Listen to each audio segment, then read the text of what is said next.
आदाब। मुंसिफ टीवी में आपका इस्तकबाल है। खबरनामे दिन भर के साथ मैं हूं मोनिस सनवर। देखेंगे मुल्क की तमाम बड़ी खबरें। आगाज हेडलाइंस के साथ। मल्लिकार्जुन खड़गे ने आरएसएस पर फिर से बैन लगाने की वकालत की। बोले देश में जो कुछ भी गलत हो रहा है वो बीजेपी और आरएसएस की वजह से हो रहा है।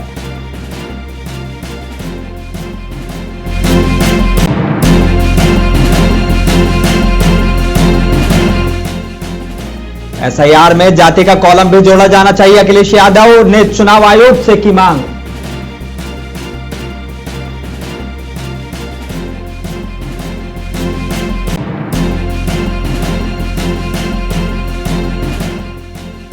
और सऊदी अरब में उम्रा वीजा से जुड़े नियमों में महत्वपूर्ण संशोधन। अब उम्रा वीजा जारी होने के बाद एंट्री की अवधि केवल 30 दिन तक रहेगी वैध।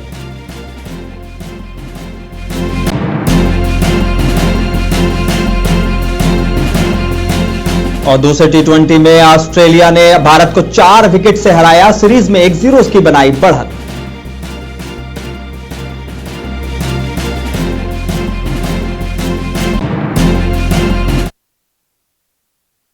आगाज करेंगे कुछ अहम और बड़ी खबरों के साथ। अखिलेश यादव ने उत्तर प्रदेश में मतदाता सूची के चल रहे विशेष गहनपुरी निरीक्षण यानी कि एसआईआर में जातिगत आंकड़े जुटाने के लिए भी एक कॉलम शामिल किए जाने की मांग करते हुए कहा कि सामाजिक न्याय सुनिश्चित करने और प्रभावी नीति निर्माण की दिशा में यह एक अहम कदम जरूरी है। अखिलेश यादव ने लखनऊ में प्रेस वार्ता में कहा कि एसआईआर प्रक्रिया के दौरान सरकारी अधिकारी मतदाताओं के विवरण पुष्टि करने के लिए घर घर जा रहे हैं। ऐसे में इस अवसर का इस्तेमाल प्राथमिक जातिगत आंकड़े इकट्ठा करने के लिए भी किया जा सकता है। उन्होंने कहा कि इस तरह के आंकड़े भविष्य की सार्वजनिक नीतियों को बनाने में मदद करेंगे और इनसे कल्याणकारी योजनाएं समाज के सभी वर्गों तक समान रूप से पहुंच सकेंगे। तो एक महत्वपूर्ण डेटा जो हम सब लोग मांग करते रहे हैं उसके लिए केवल एक कॉलम और बढ़ाना है। जाति गणना तो बाद की बात है, लेकिन प्राइमरी जाति गणना तो हो ही सकती है। इसलिए हमारी मांग है कि एसआईआर में एक कॉलम और दिया जिससे जाति गणना की जा सके। और भविष्य में क्योंकि पॉलिसी मेकिंग है, हमें योजनाएं लागू करनी है या तमाम गरीब परिवार के लोगों तक योजनाएं पहुंचानी है, आर्थिक सामाजिक रूप से उन्हें बराबर खड़ा करना है।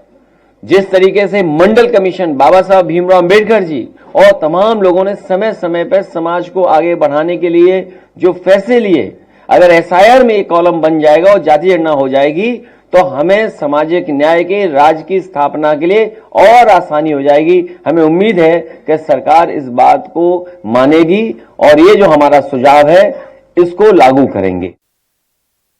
और कांग्रेस के राष्ट्रीय अध्यक्ष मल्लिकार्जुन खड़गे ने एक वीडियो जारी की है जिसमें उन्होंने आरएसएस को बैन लगाने के लिए कहा है। उन्होंने कहा कि आरएसएस की वजह से ही पूरे देश में झगड़े हो रहे हैं और इसके पीछे आरएसएस और बीजेपी है। आरएसएस पर उन्होंने फिर से बैन लगाने की वकालत की है। उन्होंने कहा कि अगर प्रधानमंत्री सच में सरदार वल्लभ भाई पटेल के विचारों को सम्मान करते हैं तो उन्हें यह कदम उठाना चाहिए। खड़गे के मुताबिक देश में जो भी कुछ गलत हो रहा है वो बीजेपी और आरएसएस की वजह से है। 4 फरवरी 1948 में एक पत्र लिखा, जिस पत्र में उन्होंने ये कहा गांधी जी की मृत्यु पर आरएसएस वालों ने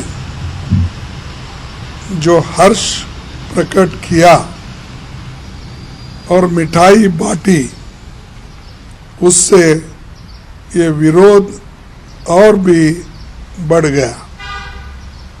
इन हालात में सरकार की आरएसएस के खिलाफ कदम उठाने के अलावा कोई और रास्ता नहीं बचा था। कांग्रेस प्रेसिडेंट मल्लिकार्जुन खड़गे के आरएसएस पर बैन लगाने की बात पर वीएचपी के international working president Alok Kumar ने कहा कि यह आरएसएस पर बैन लगाने के बारे में उनकी पर्सनल राय है। आरएसएस किसी की दया पर निर्भर नहीं है। आज कांग्रेस में बैन लगाने की ताकत नहीं है। मल्लिकार्जुन खड़गे जी का बयान सुना है संघ पर प्रतिबंध लगाने के बारे में, उनकी व्यक्तिगत राय। मैं ये कहना चाहता हूं कि राष्ट्रीय स्वयंसेवक संघ किसी की कृपा पर निर्भर नहीं है। ये असंख्य स्वयंसेवकों ने 100 वर्ष तक जो निरंतर तपस्या किए, कष्ट सहे हैं, भारत के परम वैभव के स्वप्न को साकार बनाने के लिए बलिदान किए हैं, उसके कारण से संघ है। और यह भारत के हिंदू समाज उसके स्नेह पर टिका है। और 2020 के दिल्ली दंगों के मामले में आरोपी शर्जील इमाम, उमर खालिद, मीरान हैदर समेत कई लोग जेल में हैं। आज सुप्रीम कोर्ट में उनकी जमानत याचिका पर सुनवाई हुई। गुलबशा फातिमा की तरफ से अभिषेक मनु सिंघवी ने बात की। उन्होंने कहा कि उन्हें जेल में रहते हुए 5 साल 5 महीने हो गए हैं। इसके अलावा कई सप्लीमेंट्री चार्जशीट भी फाइल हो गई हैं। जस्टिस अरविंद कुमार और जस्टिस एनवी इंजेरिया की बेंच ने मामले की सुनवाई की। दलीलें सुनने के बाद कोर्ट ने जमानत याचिका पर सुनवाई 3 नवंबर तक टाल दी है। गुलबशा फातिमा की तरफ से पेश सीनियर वकील अभिषेक मनु सिंघवी ने कहा कि गुलबशा अप्रैल 2020 से 5 साल 5 महीने जेल में रह चुकी हैं। चार्जशीट 16 सितंबर 2020 को फाइल की गई थी। अब वो हर साल सप्लीमेंट्री चार्जशीट फाइल करने की सालाना प्रक्रिया करते हैं। कोर्ट की सुनवाई के दौरान कपिल सिब्बल ने दावा किया कि दंगों के समय उमर खालिद दिल्ली में मौजूद ही नहीं थे।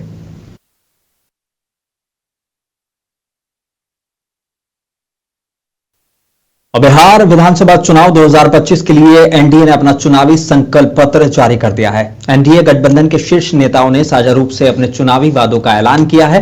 केंद्रीय मंत्री और भाजपा प्रमुख जेपी नड्डा, बिहार के सीएम नीतीश कुमार, केंद्रीय मंत्री और हिंदुस्तानी अवाम पार्टी के संरक्षक जीतन राम मांझी, केंद्रीय मंत्री और लोक जनशक्ति पार्टी के नेता रामविलास पासवान के बेटे चिराग पासवान, राष्ट्रीय लोक मोर्चा प्रमुख उपेंद्र कुशवाहा और अन्य ने पटना में एनडीए का संकल्प पत्र जारी किया है।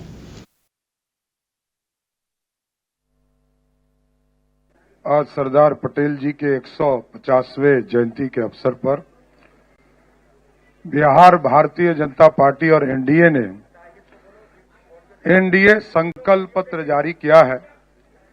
मैं सर्वप्रथम भारतीय जनता पार्टी के राष्ट्रीय अध्यक्ष आदरणीय जेपी नड्डा जी को, बिहार के लोकप्रिय मुख्यमंत्री आदरणीय नीतीश कुमार जी और बिहार की जनता अब विकास विकास विकास के मॉडल पर चल रही है।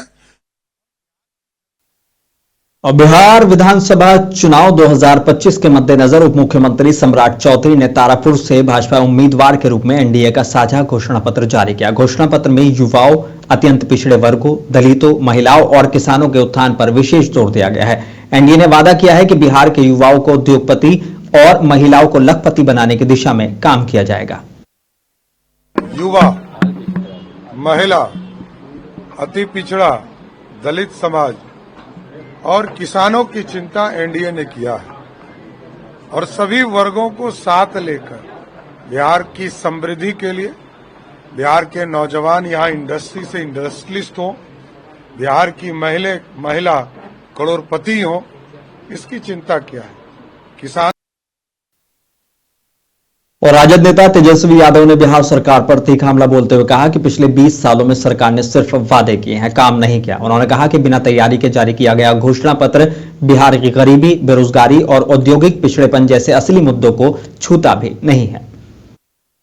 आदरणीय मुख्यमंत्री जी को तो पता ही नहीं होगा कि उस घोषणा पत्र में क्या है, शायद उनको बोलने ना दिया जाए, इसलिए जो है जल्द से जल्द जो है ये खत्म कर लिया गया। लेकिन हम तो कहना चाहते, जो हमने घोषणा पत्र देखा, एनडीए के लोगों को सॉरी पत्र लाना चाहिए और बिहार के 14 करोड़ जनता से सॉरी बोलना चाहिए था। और राजस्थान के पूर्व मुख्यमंत्री अशोक गहलोत ने बिहार विधानसभा चुनाव के लिए जारी राष्ट्रीय जनतांत्रिक गठबंधन यानी कि एनडीए के घोषणा पत्र पर तीखी प्रतिक्रिया देते हुए कहा कि एनडीए के नेता पत्रकारों के सवालों से डरते हैं और उनका झूठा घोषणा पत्र झूठ का पुलिंदा है। उन्होंने मांग की है कि एनडीए को बिहार में अपनी सरकार के 20 साल के कामकाज पर रिपोर्ट कार्ड जारी करना चाहिए। इनको पूछो बिहार में आपका क्या कहना हो, तो बोलेगा पब्लिक मीटिंग में जवाब देना चाहिए मोदी जी को और अमित शाह जी को। आप अन्य राज्यों में बोलते हो, यहाँ बताइए बिहार में पेपर लीक क्यों हो रहे हैं, गुजरात में क्यों हो रहे हैं, आर्मी में क्यों हो रहे हैं, जुडिशरी में क्यों हो रहे हैं, बताओ आप। और केंद्र सरकार क्या कर रही है उनको रोकने के लिए, ये बताना चाहिए। मोकामा हत्याकांड पर जनसुराज पार्टी के संस्थापक प्रशांत किशोर ने कहा कि जिनकी हत्या हुई है वो आधिकारिक तौर पर जनसुराज में नहीं है, लेकिन वहां के जनसुराज उम्मीदवार के समर्थन में वो लगे रहे हैं। बिहार में जिस जंगल राज की बात होती थी, ये घटना उसी को दर्शाती है। ये प्रशासन और यहाँ विधि व्यवस्था में लगे लोगों की नाकामी है। और ये दिखाता है कि कहीं न कहीं बिहार में जिस जंगल राज की बात होती थी, जो बाहर लोग सुनते थे कि चुनाव के दौरान बड़े पैमाने पर हिंसा होती है, वो कहीं न कहीं उसी को दर्शाता है। किसी की हत्या हो जाना ये तो प्रशासन की और यहाँ पर जो लोग विधि व्यवस्था में लगे हुए उनकी जिम्मेवारी है, और ये सीधा सीधा उनका फेलियर है। मोतिहारी के हरसिद्धि प्रखंड मुख्यालय में एनडीए के उम्मीदवार कृष्णानंद पासवान के समर्थन में एक जबरदस्त जनसभा का आयोजन किया गया। इस मौके पर उत्तराखंड के मुख्यमंत्री पुष्कर सिंह धामी मुख्य अतिथि के तौर पर मौजूद रहे। सभा को संबोधित करते हुए पुष्कर सिंह धामी ने कहा कि एनडीए सरकार ने बिहार में विकास की रफ्तार बढ़ाई है और महिलाओं को सम्मान और सुरक्षा प्रदान की है। उन्होंने केंद्र और राज्य की जन कल्याणकारी योजनाओं का जिक्र किया और कहा कि जीविका दीदी योजना के तहत महिलाओं को दी जाने वाली राशि बढ़ाकर 2 लाख रुपए कर दी जाएगी। देखिए, ये हमारी संस्कृति का बहुत बड़ा मैं कहूँ कि संस्कृति के साथ उन्होंने बदनाम करने के लिए उसके साथ इस तरह का घिनौना जो वास्तव में उच्च मानसिकता को दर्शाता है। गुजरात के सुरेंद्र नगर में आम आदमी पार्टी के राष्ट्रीय संयोजक अरविंद केजरीवाल और पंजाब के मुख्यमंत्री भगवंत मान ने सरदार वल्लभ भाई पटेल की 150वीं जयंती के मौके पर किसान महापंचायत को संबोधित किया। केजरीवाल ने इस मौके पर कहा कि इस बार जो सरकार जाएगी, अगले 50 साल तक बीजेपी की सरकार गुजरात के अंदर नहीं आने वाली है। आज से 37 साल पहले कांग्रेस ने खेडूतों के ऊपर गोली चलाई थी, 14 खेडूत मारे गए थे। पिछले 37 साल से कांग्रेस की सरकार दोबारा नहीं आई है। वही हाल इस बार बीजेपी का होने वाला, भाजपा का होने वाला है। इस बार जो सरकार जाएगी, अगले 50 साल तक बीजेपी की सरकार गुजरात के अंदर नहीं आने वाली। आम आदमी पार्टी के राज्यसभा सांसद संजय सिंह का कहना है कि इस एसआईआर के बाद भी बिहार के वोटर लिस्ट में अभी 5 लाख से ज्यादा डुप्लीकेट वोट हैं। संजय सिंह ने कहा कि बिहार के लोग वोट चोरी ना होने दें। 5 लाख डुप्लीकेट वोट आज भी हैं। एसआईआर के बाद 5 लाख डुप्लीकेट वोट और लगभग 1 लाख वोट ऐसे हैं जिनके नाम का पता आता नहीं है। काका गागा ताथा दाधा ना कुछ भी। तो ये हुआ एसआईआर के जरिए। तो मैं बिहार की जनता से हाथ जोड़कर अपील करने के लिए आया हूं कि अगर वोट चोरों को जवाब देना है तो आपको दुगनी ताकत से जुटना पड़ेगा और इस वोट चोरी का बदला लेना पड़ेगा। और आम आदमी पार्टी के दिल्ली प्रेसिडेंट सौरभ भारद्वाज ने बताया कि यमुना के सफाई के बीजेपी सरकार के सभी दावे झूठे साबित हुए हैं। उन्होंने आज एक प्रेस कॉन्फ्रेंस में बताया कि आरटीआई के तहत मिली जानकारी से पता चला है कि दिल्ली के सभी 37 सीवेज ट्रीटमेंट प्लांट फेल हो गए हैं और गंदा पानी सीधे यमुना में बह रहा है।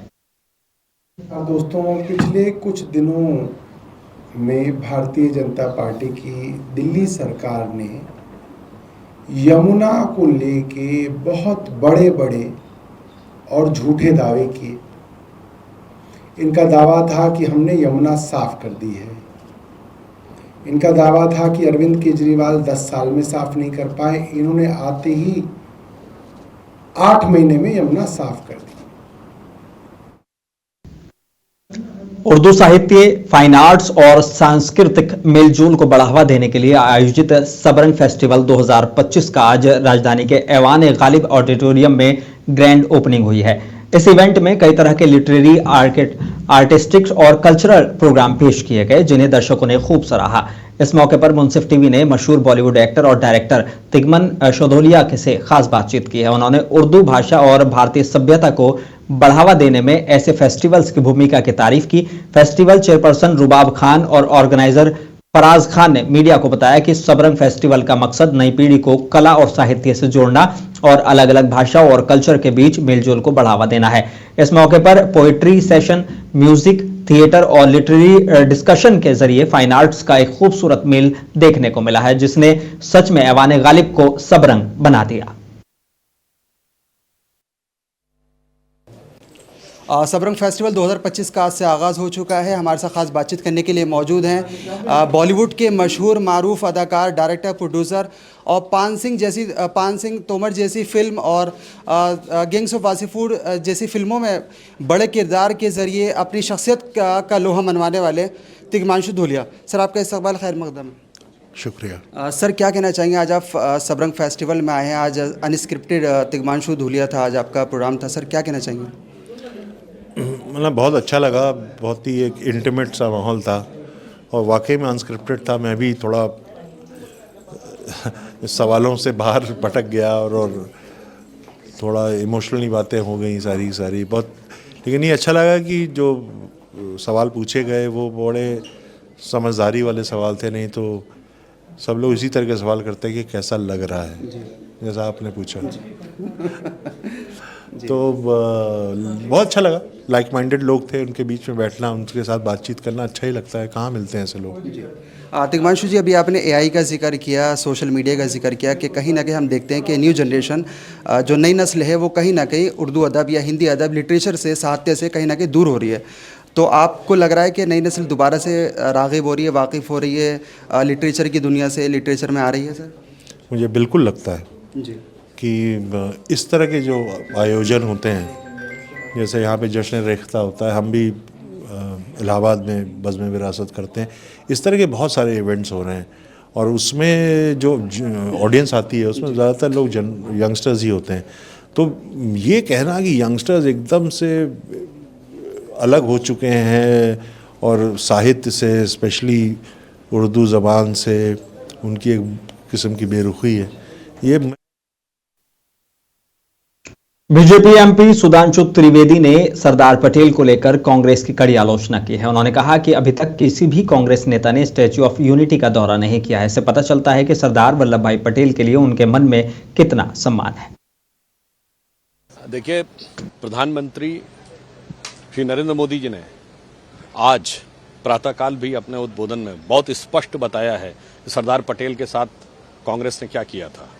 अप्रैल 1946 में सरदार पटेल को लगभग सारी कांग्रेस कमेटियां कांग्रेस का अध्यक्ष बनाने वाली थी, वही जाके आगे भारत के प्रधानमंत्री बनते। परंतु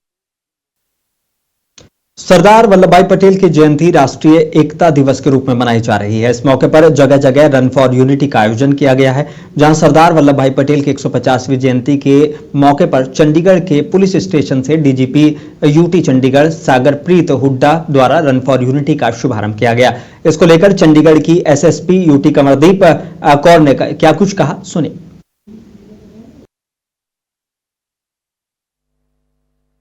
आज सरदार वल्लभ भाई पटेल की 150th बर्थ एनिवर्सरी पर पूरे ही भारत में बड़ा धूमधाम से मनाया जा रहा है। सुबह गवर्नर साहब ने एक मार्च फॉर यूनिटी को फ्लैग ऑफ किया। उसके बाद पूरे सारे पुलिस स्टेशंस में स्कूल के बच्चों को बुलाकर, आरडब्ल्यूएस, एमडब्ल्यूएस और सारे ही सोशल एक्टिव लोगों को बुलाकर उनके साथ मार्च और रन फॉर यूनिटी की जा रही है। इसका पर्पज यही है कि सबको देश की अखंडता और देश की यूनिटी के बारे में मैसेज जाए और सरदार वल्लभ भाई पटेल द्वारा किए हुए प्रयत्नों के बारे में बच्चों के मन में जागरूकता पैदा हो। और पूर्व क्रिकेटर मोहम्मद अजहरुद्दीन ने तेलंगाना में मंत्री पद की शपथ ली है। गवर्नर जिष्णुदेव वर्मा ने हैदराबाद राजभवन में हुए एक समारोह में कांग्रेस के सीनियर नेता मोहम्मद अजहरुद्दीन को मंत्री पद की शपथ दिलाई। इस मौके पर मुख्यमंत्री रेवंत रेड्डी के साथ दूसरे कैबिनेट मंत्री और सीनियर अधिकारी मौजूद रहे। भारतीय क्रिकेट टीम के पूर्व कप्तान अजहरुद्दीन गवर्नर कोटे से एमएलसी हैं और रेवंत रेड्डी मुस्लिम माइनॉरिटी कम्युनिटी से कैबिनेट में शामिल होने वाले पहले मंत्री आज उन्होंने बनाया है। कांग्रेस सूत्रों के मुताबिक पार्टी ने माइनॉरिटी तक अपनी पहुंच मजबूत करने और आने वाले लोकल बॉडी इलेक्शन के साथ साथ बिहार चुनावों को देखते हुए यह कदम उठाया है। मुख्यमंत्री रेवंत रेड्डी ने अजहरुद्दीन को मुबारकबाद दी है और कहा है कि उनके शामिल होने से सरकार और मजबूत होगी। अजहरुद्दीन आज से जुबली हिल्स असेंबली उपचुनाव में कांग्रेस उम्मीदवार वी नवीन यादव के लिए चुनाव प्रचार भी शुरू करेंगे। I will not directly or indirectly communicate or reveal to any person or persons any matter which shall be brought under my consideration or shall become known to me as Minister for the State of Telangana, except as may be required for the due discharge of my duties as such Minister. Jai Telangana. और रक्षा मंत्री राजनाथ सिंह ने ASEAN Bharat रक्षा मंत्रियों की अनौपचारिक बैठक में अपने उद्घाटन भाषण में कहा कि आज की अनिश्चित दुनिया में जहां कई पुरानी मान्यताएं और अपेक्षाएं बदल रही हैं, मैं मानता हूं कि आसियान भारत संबंध स्थिरता का एक मजबूत आधार बना रहेगा। आसियान और भारत दोनों ने तेज आर्थिक विकास दिखाया है। इंडिया का आसियान के साथ इंगेजमेंट मल्टीलैटरलिज्म, इंक्लूसिविटी, इक्वालिटी और सॉवरेनिटी के रेस्पेक्ट पर आधारित है। डिफेंस और सिक्योरिटी कोऑपरेशन, डिप्लोमेटिक और इकोनॉमिक इनिशिएटिव्स को कॉम्प्लीमेंट करता है। इससे रक्षा मंत्री राजनाथ सिंह मलेशिया के दौरे पर हैं। आज उन्होंने कुआलालंपुर में अमेरिकी युद्ध सचिव पीट हेग्सेथ से मुलाकात की है। रक्षा मंत्री राजनाथ सिंह ने अमेरिकी युद्ध सचिव पीट हेग्सेथ के साथ बैठक की और दोनों मंत्रियों ने भारत और अमेरिका के बीच रक्षा सहयोग पर प्रमुख समझौतों का आदान प्रदान किया। कुआलालंपुर में राजनाथ सिंह और पीट हेग्सेथ के बीच हुई बैठक भारत और अमेरिका के बीच चल रही रक्षा स्तरीय बातचीत को दर्शाती है। मलेशिया की राजधानी में अपनी यात्रा के दौरान रक्षा मंत्री राजनाथ सिंह ने पीट हेग्सेथ से मुलाकात की, जो दोनों नेताओं के बीच एक महत्वपूर्ण मुलाकात का भी प्रतीक है।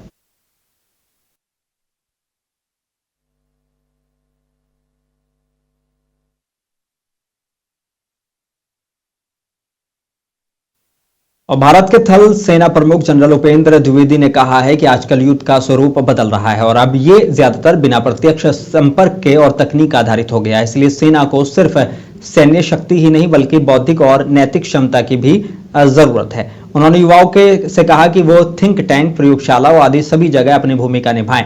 थल सेना प्रमुख जनरल उपेंद्र द्विवेदी ने कहा कि युद्ध अब तेजी से संपर्क रहित होते जा रहे हैं, इसलिए इसका जवाब में सैन्य ताकत के साथ साथ अब लोगों को बौद्धिक क्षमता और नैतिक तैयारी की भी जरूरत है।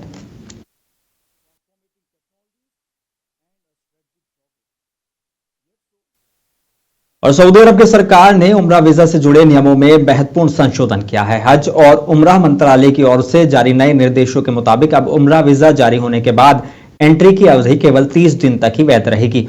इससे पहले ये अवधि 90 दिन तक वैध रहती थी। मंत्रालय ने बताया कि ये बदलाव यात्रियों की आवाजाही को बेहतर रूप से नियंत्रित करने और प्रशासनिक प्रक्रियाओं को सुव्यवस्थित करने के मकसद से की गई है।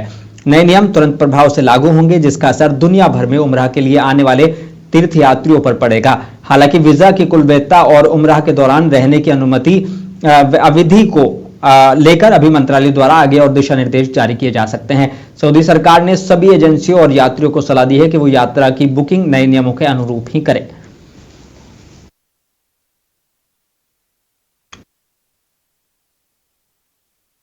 और ऑस्ट्रेलिया ने तेज गेंदबाज जॉश हेजलवुड की जबरदस्त गेंदबाजी के बाद कप्तान मिचेल मार्श की 26 गेंदों में 46 रन की पारी के दम पर मेलबर्न क्रिकेट ग्राउंड में खेले गए दूसरे टी20 मैच में भारत को 4 विकेट सहरा दिया। भारतीय टीम की बल्लेबाजी बेहद निराशाजनक रही थी। पूरी टीम 18.4 ओवर में 125 रन पर सिमट गई। भारतीय टीम के लिए सबसे ज्यादा 68 रन की पारी सलामी बल्लेबाज अभिषेक शर्मा ने खेली। 126 रन के मामूली टारगेट को हासिल करने उतरी ऑस्ट्रेलिया को कप्तान मिचेल मार्श और ट्रेविस हेड ने तेज और मजबूत शुरुआत दी। इस जीत के साथ ऑस्ट्रेलिया ने 5 मैचों की श्रृंखला में 1-0 से बढ़त बना ली है।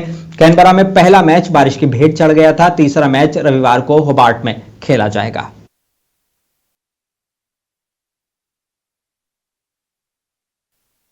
बुलेटिन में बस इतना ही। मुझे दीजिए इजाजत, बने रही मुंसिफ टीवी के साथ।